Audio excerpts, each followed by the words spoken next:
evening and welcome to Washington. I'm Doug McKelway in for Brett Baer. South Carolina Governor Nikki Haley and charter schools advocate Betsy DeVos have reason to be especially thankful this holiday season. Haley will be the new U.S. ambassador to the United Nations when Donald Trump takes office. DeVos will run the education department. They join Mike Pompeo, Jeff Sessions, and Lieutenant General Michael Flynn in the growing Trump administration. Correspondent Peter Ducey is in Palm Beach, Florida tonight with details. Good evening, Peter. Good evening, Doug. The president-elect's cabinet will not just be filled with people who have supported him from the start. He's adding some critics, some friends, and some others that are impressing even his most bitter rivals. The man Trump once called low energy had high praise for one of his nominees today. Jeb Bush tweeted, quote, "Betsy DeVos is an outstanding pick for Secretary of Education. I look forward to her bold leadership at the U.S. DOE. Mr. Trump has a role in mind for at least one of the other people he beat in the primary. He asked Dr. Ben Carson to serve as HUD Secretary. Carson said today he thinks he's got what it takes to clean up inner cities, but has not definitively accepted the job." Additionally, the president-elect tapped South Carolina Governor Nikki Haley, who was a major detractor as recently as a few months ago, to serve as the U.S. ambassador to the UN. And another of 2016's fiercest Trump critics, Mitt Romney, is still under consideration to be the next Secretary of State. But that bothers early Trump backer Mike Huckabee, who thinks a Romney apology is in order before a job offer can be made. He attacked him on a personal level about his character, integrity, his honor. Well, when you do that, there's only one way that I think Mitt Romney could even be considered for a post like that, and that is that he goes to a microphone in a very public place and repudiates everything he said in that famous Salt Lake City speech and everything he said after that. This holiday weekend, the next president presented new positions on some major policies, including global warming. Back in 2012, he said, quote, "The concept of global warming was created by and for the Chinese in order to make U.S. manufacturing non-competitive."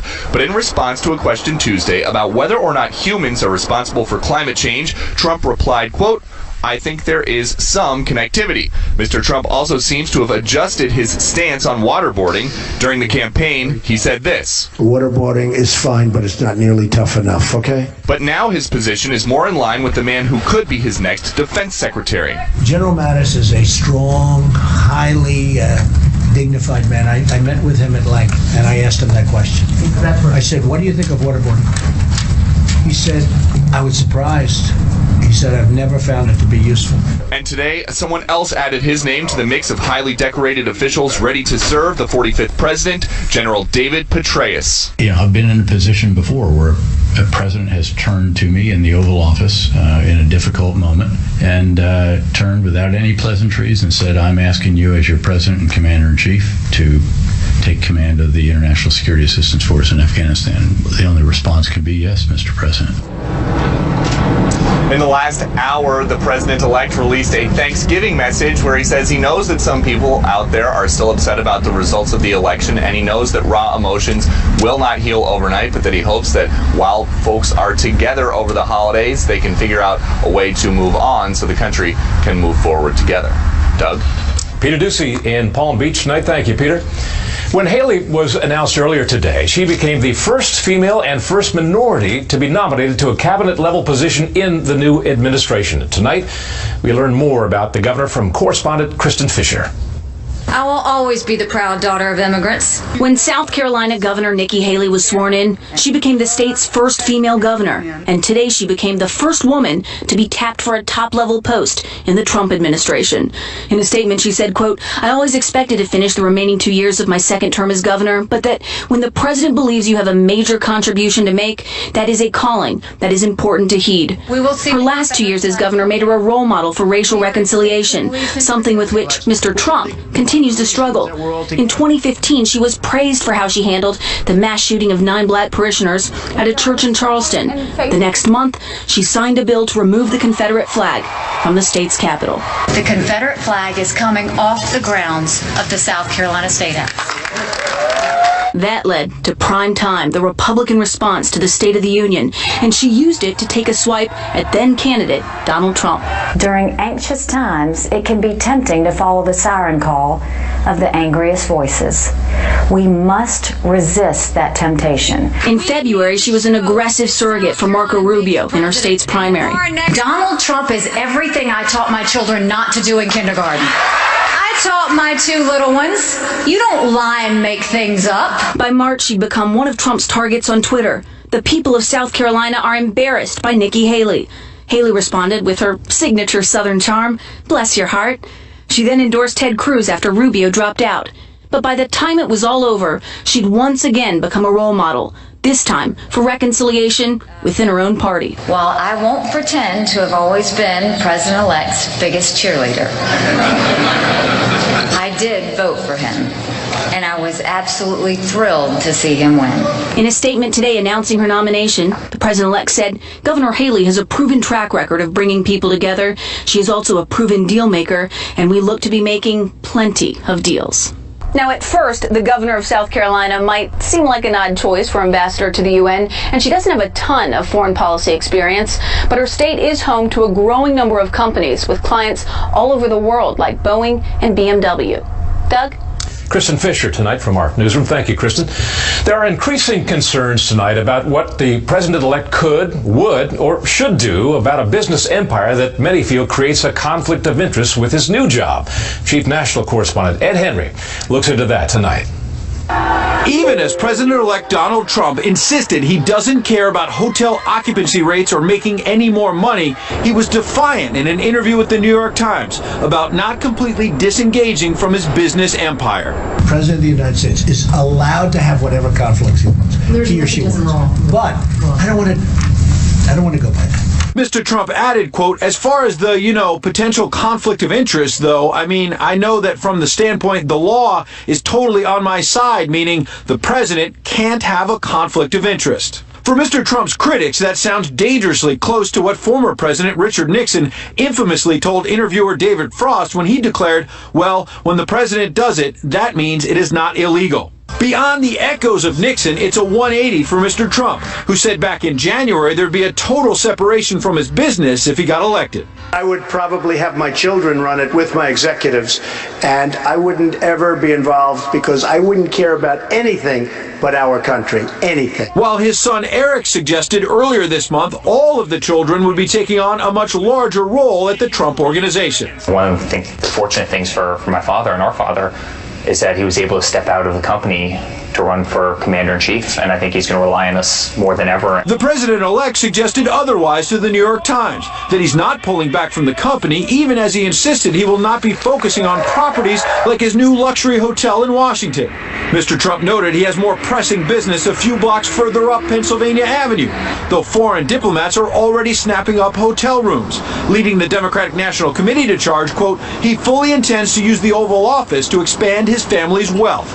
The president-elect was pressed by the Times about whether he used a meeting with Brexit leaders to discuss how wind farms may interfere with the views of one of his golf courses. I might have brought it up, not having to do with me, the wind is a very deceiving thing. First of all, we don't make the windmills in the United States. The president-elect also defended a meeting he had with his business partners from India by saying he was just taking photos with friends and is entitled to still be a human being as president, though a broader question may be how much time his business distracts from his legislative agenda.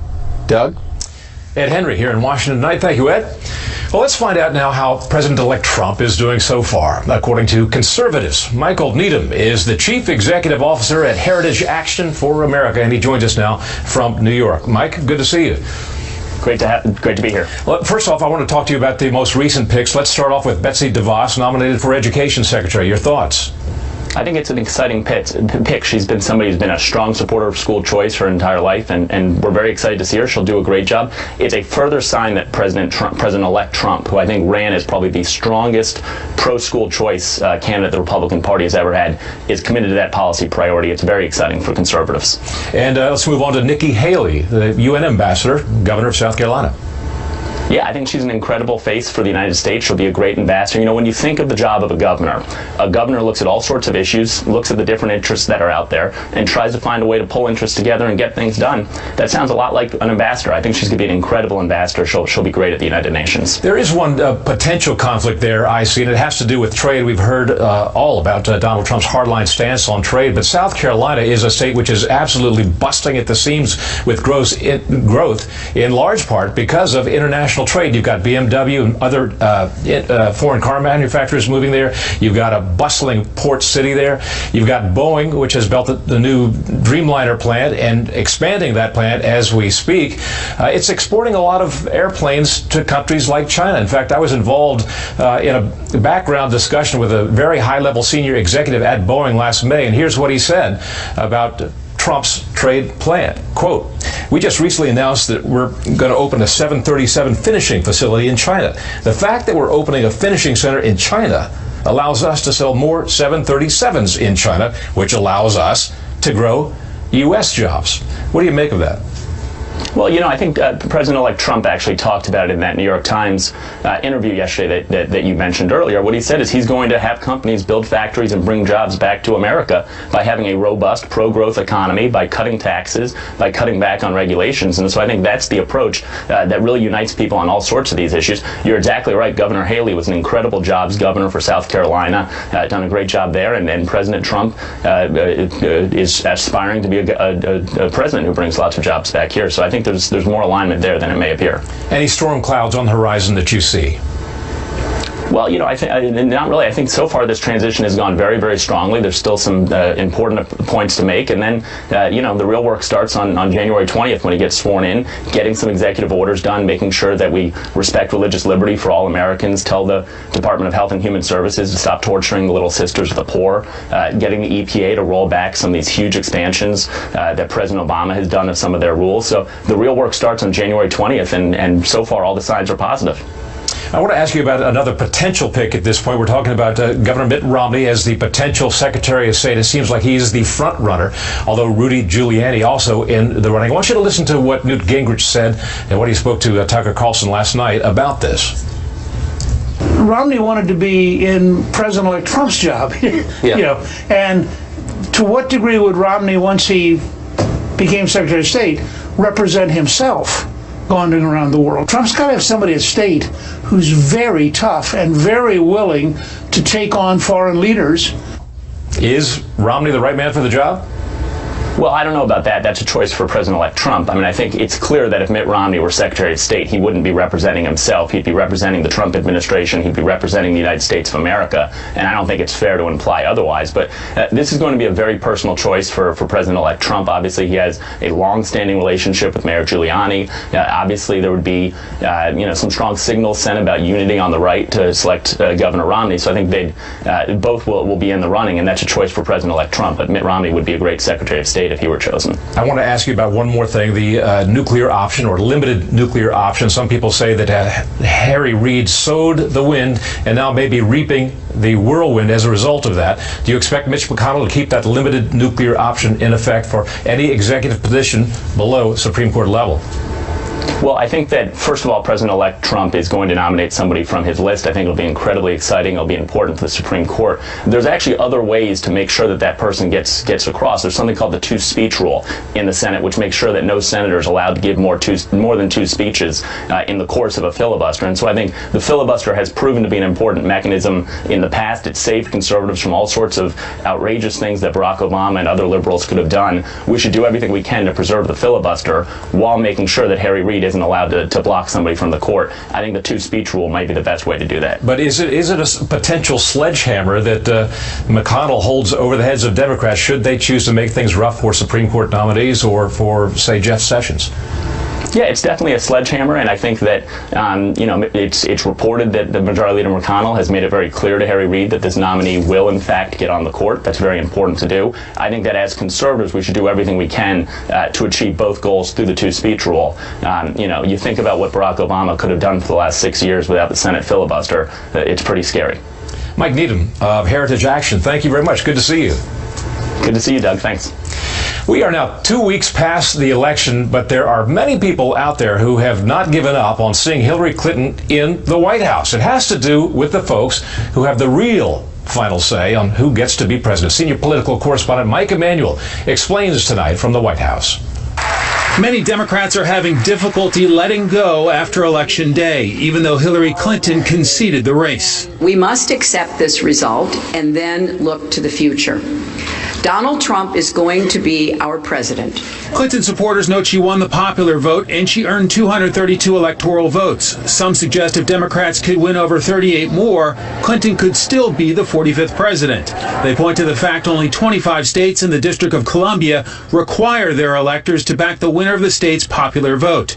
Today, Jill Stein of the Green Party called for recounts in Wisconsin, Michigan, and Pennsylvania.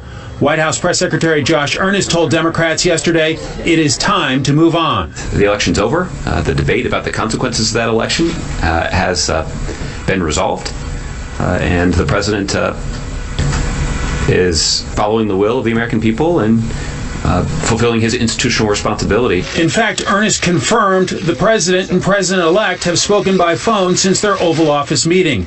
Yet retiring California Senator Barbara Boxer and New York Congressman Charles Rangel have both proposed legislation to scrap the Electoral College system. And retiring Senate Democratic leader Harry Reid has called for hearings looking into the Electoral College. It's unusual in such a short period of time in this young century. We've already had 2 elections where the loser got more votes than the winner.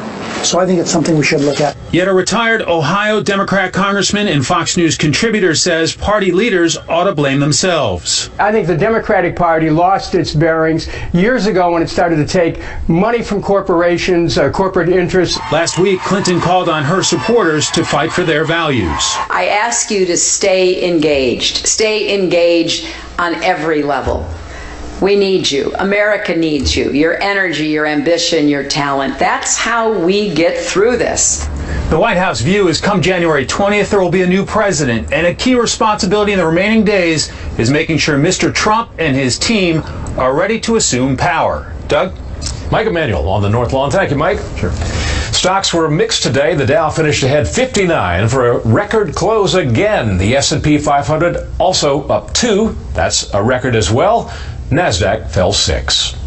And coming up next, team coverage of this massive holiday weekend and concerns over terrorism. But first, here's what some of our Fox affiliates around the country are covering tonight. Fox 46 in Charlotte, as North Carolina Governor Pat McCrory adds 22 more counties to the ongoing state of emergency over wildfires. That brings the total to 47 counties. Fires are burning more than 69,000 acres in the western part of that state. WSVN in Miami, where Governor Rick Scott has lifted a portion of the Zika active transmission zone. It has been 45 days since an active Zika case was contracted in that particular area of Miami Beach. Other hot spots do remain, however, including in South Beach. And this is a live look at Las Vegas from Fox 5. One of the big stories there tonight, the unveiling of the name and logo for the city's new National Hockey League team. The Vegas Golden Knights will begin play in the fall of next year, but naturally, they're already selling team merchandise. That's tonight's live look outside the Beltway from a special report. We'll be right back. The death of 5 grade school students in a horrific school bus accident on Monday is renewing concerns about safety aboard those vehicles. Tennessee's governor was in Chattanooga today. He says it's time for new discussions on that. Tennessee does not require school buses to have seat belts. Monday's was the 3rd bus crash in 4 days in that state. Tests show the driver in this case was neither under the influence of alcohol nor drugs. Almost 49 million people are expected to travel 50 miles or more from home during this Thanksgiving holiday weekend, and that means crowded airports, bus stations, and train stations could be inviting targets for terrorists. We have Fox team coverage on that tonight. Jonathan Hunt from Los Angeles International Airport on a huge traffic day there. But we start off with Chief Intelligence Correspondent Catherine Herridge reporting from Washington's Union Station on how Amtrak is tightening security. Good evening, Catherine. Well, Doug, the goal over the next 5 days is to move a record number of passengers and to keep them safe. For Amtrak, this is the busiest travel period of the year, with peak days Tuesday, Wednesday, and Sunday. More than 750,000 passengers are expected. At Washington, D.C.'s Union Station, many said they prefer trains over flying, and the visible security presence is not an issue. I guess I'm kind of neutral to it. I guess in a way it makes you feel a little bit more safe. I just messaged that to my parents. I was like, there's extra security today for some reason. I just feel like it's been less of a target, so generally speaking, it seems safer. To handle the increased passenger flow, Amtrak has more trains running this week and more employees on deck. K-9 teams whose specialty is explosive detection are deployed to quickly and efficiently clear passengers.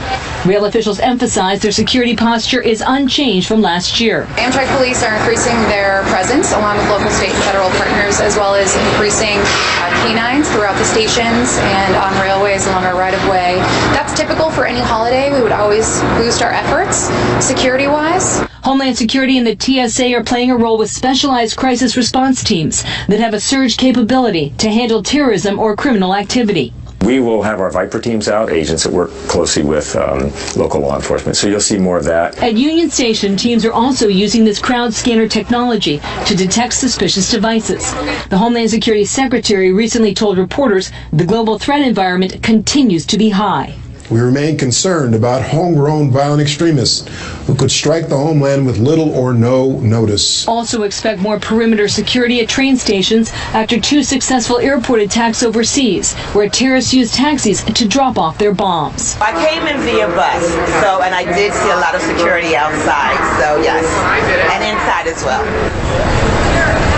Amtrak is reminding all passengers to have photo ID because there will be random security spot checks. And in the last hour or so, Amtrak is now reporting significant delays and congestion in the Northeast Corridor. Catherine Harris just up the street at Union Station. Thank you, Catherine. And now to the airports. The lines may be long, the tempers may be short, but that is not stopping millions from flying by air this holiday weekend. Chief correspondent Jonathan Hunt is at Los Angeles International Airport. More than half of the estimated 49 million people traveling this Thanksgiving will do so by air. So many people, you don't know if there's going to be traffic or there's going to be security lines, so I want to make sure I make it to my flight. Get here on time or a little bit ahead of time, 2 hours beforehand, everyone should be good to go. We anticipated that the lines were going to be a little bit longer through security, so we got here a little bit earlier. Just making sure that we're organized. We headed out early. We're going to New York to go see my parents, and the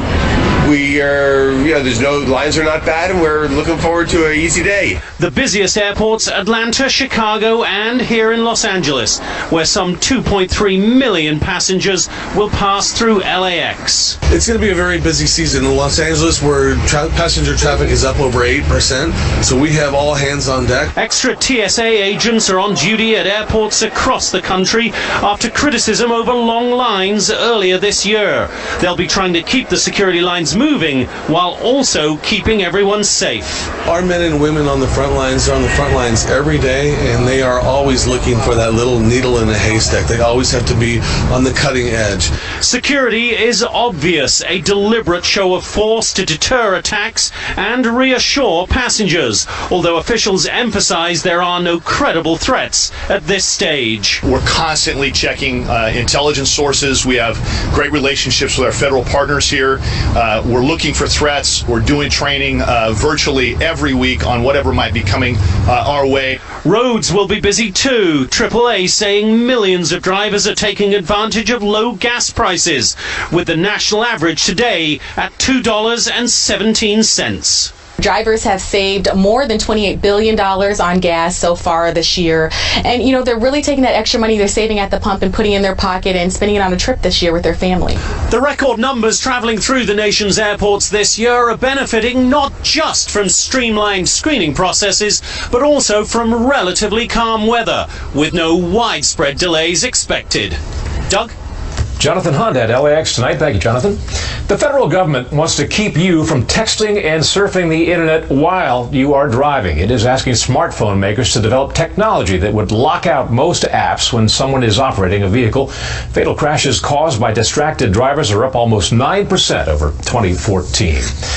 You may have noticed the past several days there are fewer anti-Trump protests in the news. There's one big one, though, scheduled for Friday in Chicago to disrupt the holiday shopping. But are those demonstrations actually getting through to people? Senior correspondent Mike Tobin in Chicago tonight on protest fatigue. No justice, no peace! Thousands of demonstrators in Chicago say they intend to reignite the Black Friday protests of last year. A demonstration that is unique because it takes place not in a troubled neighborhood, but on Chicago's Magnificent Mile, surrounded by high-end retail stores. We're saying to them, the jig's up. You know, we are no longer going to stand still and allow you to profit from our misery.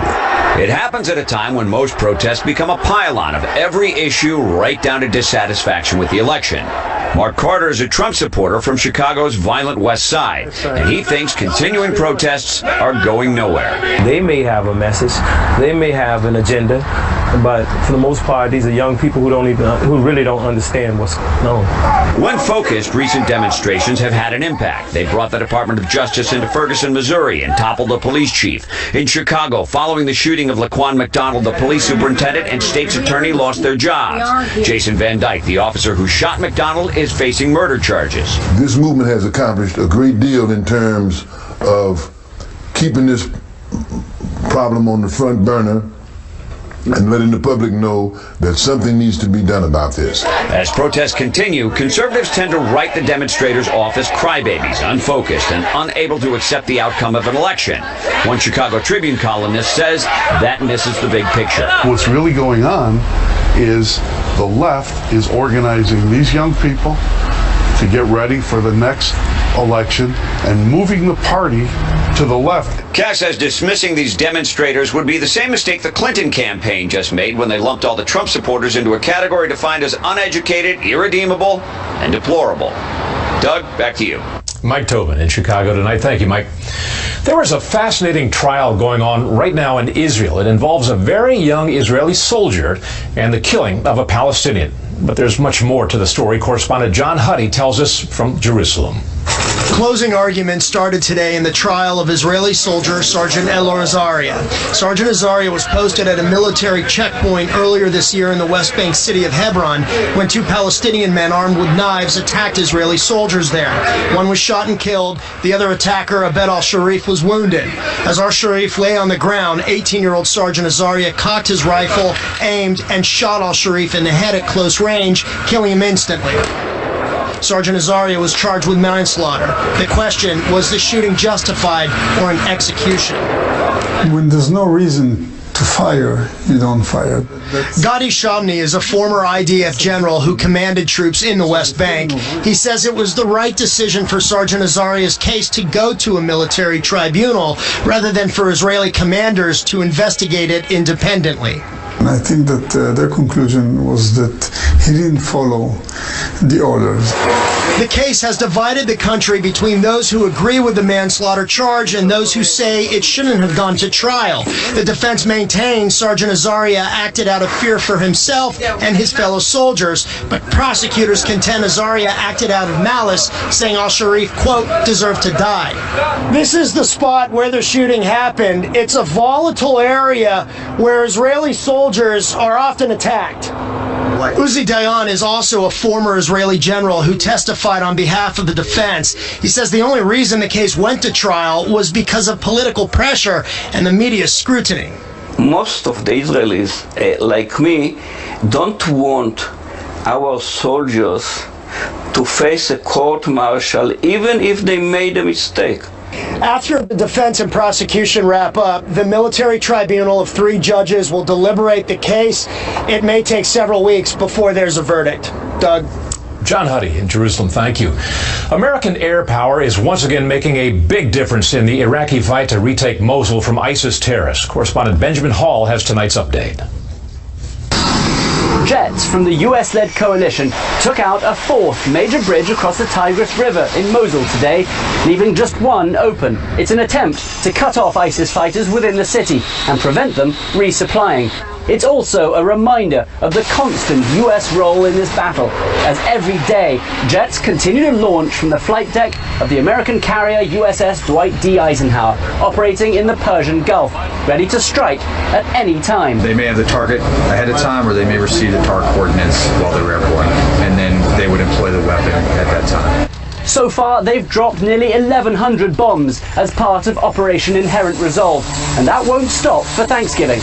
Jennifer Sandifer, who pilots an FA-18E Super Hornet, will be flying a mission during Thanksgiving dinner itself, but says that doesn't matter. For Thanksgiving, specifically, I mean, it's just a day you want to spend with family and friends, and that's what we got here. I mean, gunslingers are really my second family. On the ground, however, their job is made more difficult. In some areas, oil wells still burn uncontrollably. Here, for example, in the formerly ISIS-held town of Gayara, where the terror group have tried to darken the skies and disrupt the view from above.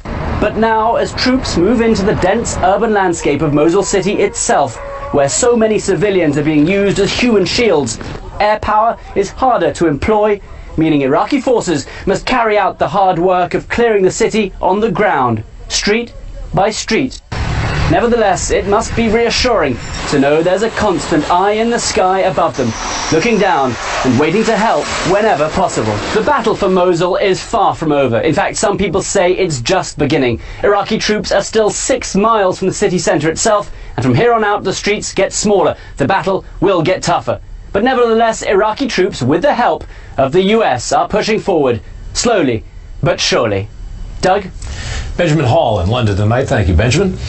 The most expensive destroyer ever built for the Navy is not going anywhere for a while. A Navy spokesman says the USS Zumwalt suffered an engineering problem in the Panama Canal and had to be towed to port. The Zumwalt was commissioned last month and is on its way to its home port of San Diego. The 610-foot-long warship cost more than $4.4 billion. Donald Trump picks 2 more for his inner circle. We'll talk about that with the panel when we come back. Party for a number of years, also once described as, quote, a political pit bull for most of Governor Jennifer Granholm's 16th month in office. The Lansing newspaper once said that if DeVos wasn't Granholm's worst nightmare, she was certainly her most persistent. Also a fierce advocate and contributor to school choice, school vouchers, and charter schools, and an opponent of Common Core. A statement from the American Federation of Teachers in the aftermath of her nomination said this: the president-elect, in his selection of Betsy DeVos, has chosen the most ideological anti-public education nominee put forward since President Carter created a cabinet-level Department of Education. In nominating DeVos, Trump makes it loud and clear that his education policy will focus on destroying public education in America. Let's bring in the panel now Matthew Continetti, editor-in-chief of the Washington Free Beacon, Heidi Przybyla, senior political correspondent for USA Today, and syndicated columnist Charles Krauthammer. Charles, what do you make of Ms. DeVos? Well, I think it's very encouraging. It's sort of one of these program-specific appointments, and that is, this is Donald Trump's way of saying that he's serious about school choice. Republicans have talked about it for 30 years. The AFT, the American Federation of Teachers, is probably the single most reactionary organization in American life. They have condemned generations of particularly inner city students to really blighted lives as a result of the fact that as a monopoly that they provided the most execrable education. And they look after themselves, which is what unions do. But their pretense to be acting in the public interest is extremely hollow. And this, I think, is a tremendous opportunity because it would make a huge difference in the lives of inner city students, particularly. It would be an opportunity to demonstrate that conservative ideas can work if implemented. And I think it shows seriousness about policy, which has not been a strong point for the president-elect in the form of this nominee. Heidi?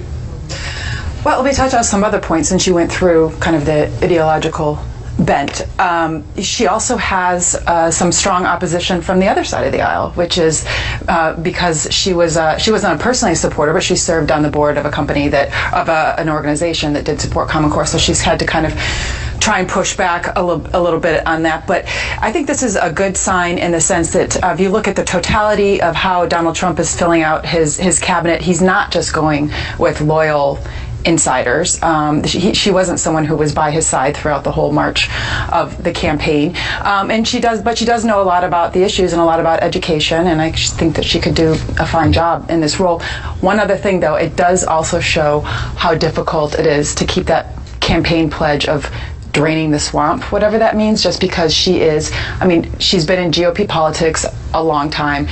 She comes from a big donor family, but you want people who are experienced at the same time. You've got to strike that balance. She is very, very wealthy indeed. I just saw a picture of the family yacht, which is, I think, 140 feet, something like that. It's pretty big. Anyway, Matthew, she was an early supporter, by the way, of Common Core, but I think that she pulled away from that as she saw it in practice and in evolution.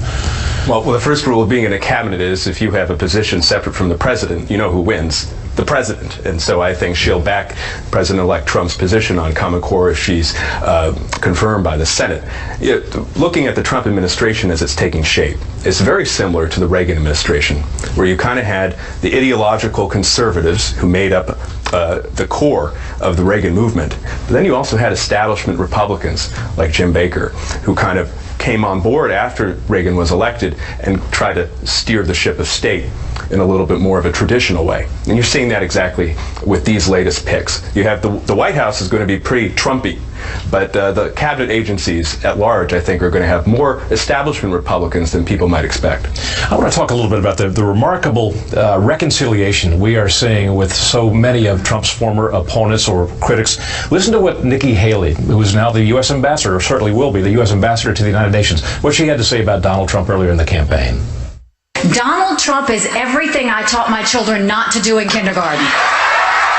We are talking about a man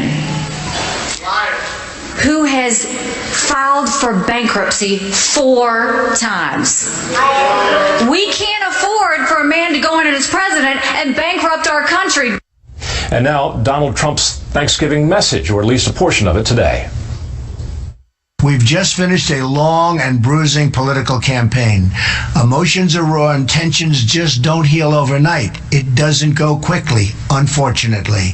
But we have before us the chance now to make history together, to bring real change to Washington, real safety to our cities, and real prosperity to our communities, including our inner cities. Heidi, what do you make of this reconciliation? She's not the only one, right? He's also talking to Mitt Romney, and the concern was, frankly, with his first couple of appointments, that he was going to just go with loyalists and pass over people who might present a more diversified cabinet.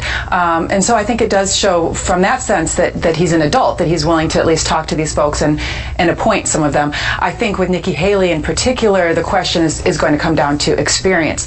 Just because she does not have any experience in foreign policy and international relations, and frankly, neither does Donald Trump. So the main selling point that he gave to the American people was that I may not have experience, but I'm a great manager and I'm going to bring in people who do.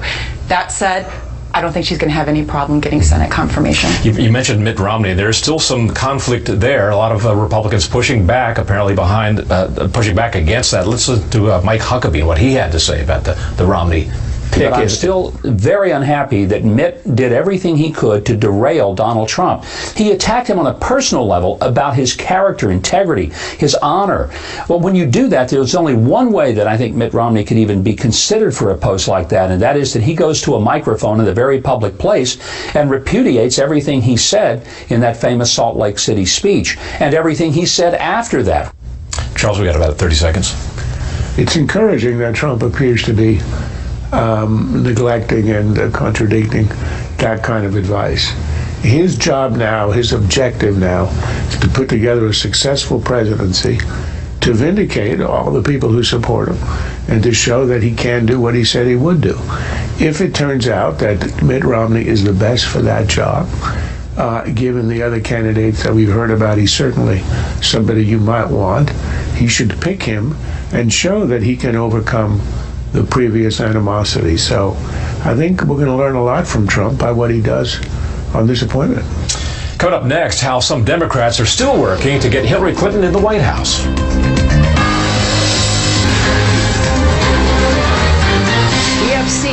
that our nation is more deeply divided than we thought.